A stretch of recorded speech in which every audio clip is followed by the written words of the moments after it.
Nah, elemen selanjutnya adalah elemen body. Nah, body itu yang ini. Nah, ini menurut dari keempat elemen yang tadi gue sebutin, ini elemen yang paling terpenting. Jadi kalau bisa ini bisa jadi fokus utamanya sobat Krukers gitu ya.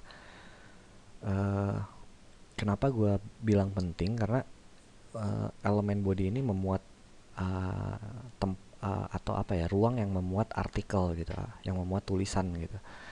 Nah, yang namanya tulisan, kalau yang namanya blog, tulisan itu sifatnya esensial gitu.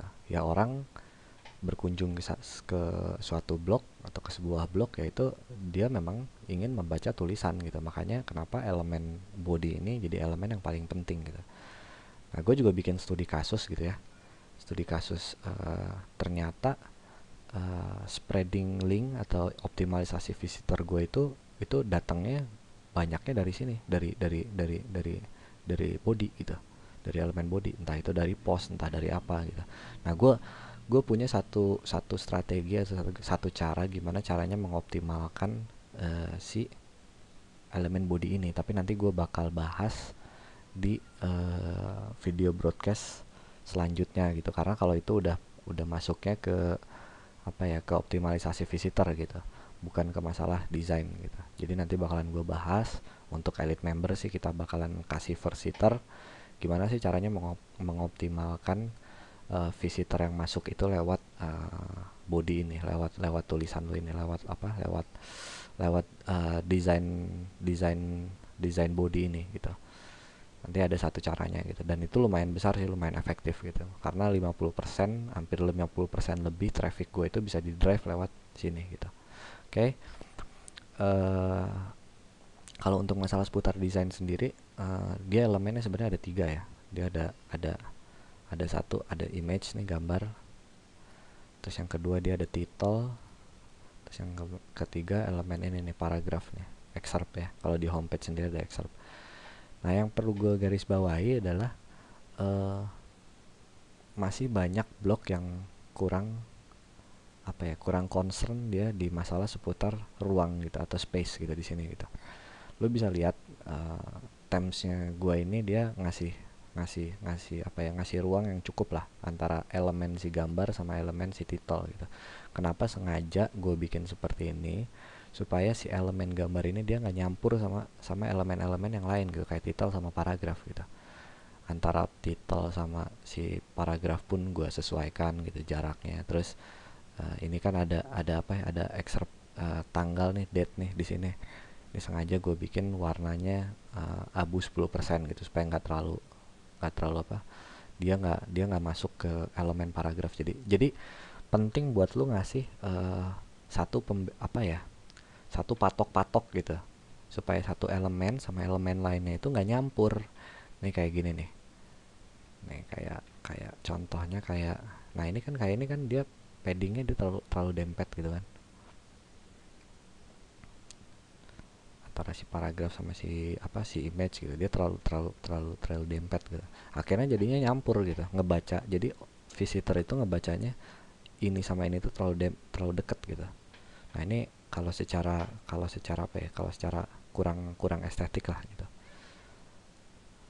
Nah, kalau kayak gini itu jadi dia agak terpisah gitu antara satu elemen. Oh, ini title, ini paragraf, ini image. Nah, itu jadi lu butuh satu ruang yang memisahkan satu elemen sama elemen lainnya. Ruangnya jangan terlalu over, jangan terlalu under juga gitu. Nah, yang kedua adalah, tadi kan udah ya elemen body ya. Yang kedua adalah image nih. Image penting banget, karena kenapa? Eh, Hampir 70% blog lo itu tuh mengandung image gitu. Ini image, ini image, ini image, ini image, ini image, ini image. Jadi kalau misalkan lo bikin uh, salah dalam pengambilan image, itu uh, apa, blog lo tuh bakalan kelihatan berantakan gitu. Nah, makanya banyak orang juga nanya ke gue, bro, lu kok blog lu perasaan image-nya rapih gitu, gimana sih tips dan triknya? Tips dan triknya ya simple banget gue sih. Frame si fitur image-nya sendiri memang gue sengaja emang gue kecilin gitu. Ini gue cuman pakai 29 berapa, kalau nggak salah 296 gitu, 293. widthnya sendiri gue pakai 293, height-nya 196. Sengaja gue bikin kecil karena semakin kecil image yang lu taruh itu lu semakin kelihatannya makin rapih gitu. Nah, nih kayak misalkan kalau lu nggak percaya, gue buka yang Bali. Nah ini nih. Ini gue masukin image apapun di sini jadinya jatuhnya rapi gitu tuh. Apakah itu gue masukin dalam bentuk fitur image grafik atau dalam bentuk flat image, flat design, vektor atau kartun atau apa atau BW, filter image, itu bakalan tetap kelihatannya enak gitu. Gabunginnya enak. Nah itu jadi kuncinya adalah pilihlah frame yang punya widthnya itu nggak terlalu lebar gitu, karena lu nggak butuh juga ngapain gitu. Ini kayak si Nilodi ini ya. Nah tuh kan dia juga berat kan, karena akhirnya semakin besar frame yang lu pakai itu semakin besar image yang harus lu taruh gitu. Jadi kalau misalkan image lu misalkan katakan sekelas widthnya aja udah 600 pixel kayak gini kan, ini 600 pixel nih kalau nggak salah nih. Tuh ini 600, ini lu butuh gambar yang berat gitu, lu butuh gambar yang besar gitu. Nah semakin besar gambar lu semakin berat juga blok lu gitu. Kalau enggak, kalau lu mau dikompres bisa, cuman gambarnya pecah tuh. Ini kan gambarnya semuanya pecah tuh, nggak. Sedangkan zaman kayak gini kan udah yang namanya retina ya, udah retina display gitu. Orang tuh seneng gambar-gambar tuh memang esensial gambar tuh ada di tajam gitu, di ketajaman gitu. Makanya kenapa TV itu berlomba-lomba cari semakin tajam semakin oke gitu. Nah, karena memang gambar itu memang esensialnya ada di ketajamannya gitu. Makanya kalau misalkan lu sekarang blog lu masih pakai gambar-gambar yang low resolution ya jadinya kelihatan murahan gitu. Kelihatan murahan banget gitu. Tapi kalau frame lu besar dan lu mau pakai high resolution, wah itu lu pasti bakalan berat, blog lu pasti bakalan berat. Makanya sengaja gue bikin frame-nya itu memang kecil gitu. Segini tuh emang gue udah apa ya, udah hitung secara presisi gitu. Gimana caranya supaya si image ini dia nggak makan elemen-elemen lainnya gitu, kayak tulisan kayak title, paragraf, excerpt gitu. Dia nggak makan itu gitu. Dan yang ketiga adalah warna, komposisi warna. Kadang jadi gini, di gambar itu kan dia memuat komposisi warna ya, kayak ini dia ada warna oranye, ini dia punya warna biru, ada merah, ini ada kuning, ini ada oranye gitu kan. uh, Lu semakin besar gambar lu, maka ruang untuk komposisi ruang untuk warnanya pun semakin besar gitu. Nah itu jadinya nanti kelihatannya nggak enak kayak gini nih kan. Ini kuningnya ini kan terlalu mendominasi kan gitu. Nah jadinya terlalu ganggu gitu, terlalu ganggu banget.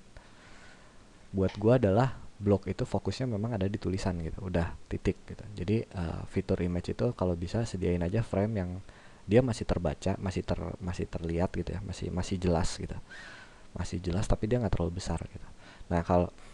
Nah kalau di blognya si Bropinion ini, blognya gua ini, kalau pas begitu diklik dia fitur image yang ada di depan ini dia hilang, jadi dia nggak jadi uh,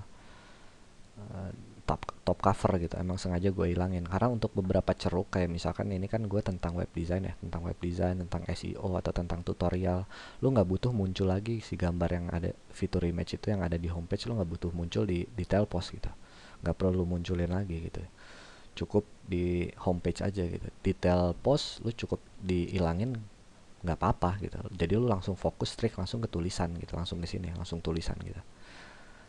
Kalau ini dia langsung pas begitu masuk. Nah ini lu lihat deh, gambarnya keluar lagi di detail post dan gede gitu. Jadi menurut gue terlalu rame, terlalu berantakan, yang seperti ini tuh terlalu berantakan. Jadi bikin aja simple, buat aja simple. Kecuali kalau misalkan blog lu itu seputar masalah fashion, travel, atau misalkan food and cooking gitu. Nah itu boleh muncul lagi di detail post image. Tuh. Kalau lewat Timesdop ini lu bisa si gambar si fitur image ini yang lu taruh di post biasanya. Nah yang ini lo bisa muncul di homepage atau juga bisa di hide gitu, di detail postnya di hide gitu, di hide kayak gini. Nah ini kan nggak ada kan, kalau yang ini yang standar nih dia ada nih tuh, dia bisa muncul lagi gitu. Sengaja gue bikin besar karena kenapa ya, memang beberapa blog kayak travel fashion itu fokusnya memang bukan di tulisan tapi di gambar gitu, di image. Jadi hati-hati gitu saat saat blog lo itu tentang kayak tentang tutorial, tentang apa, tentang pembahasan eh, yang apa kayak ini, lu nggak butuh image yang terlalu over gitu. Tapi kalau misalkan blog lu seputar masalah fashion, masalah kuliner, masalah apa, nah lu tetap butuh uh, detail image di detail post gitu, di sini di dalam postnya gitu. Dan lu nggak usah khawatir kalau lu pakai temsnya gua, lu bisa nge-hide kalau misalkan lu nggak mau si fitur image yang ini muncul di yang ini ya, yang gua kasih contoh. Nah misalkan yang ini nih, nah, si fitur image yang ini itu nggak mau muncul di detail post, lu tinggal klik aja, klik centang aja ini tuh, hide ini,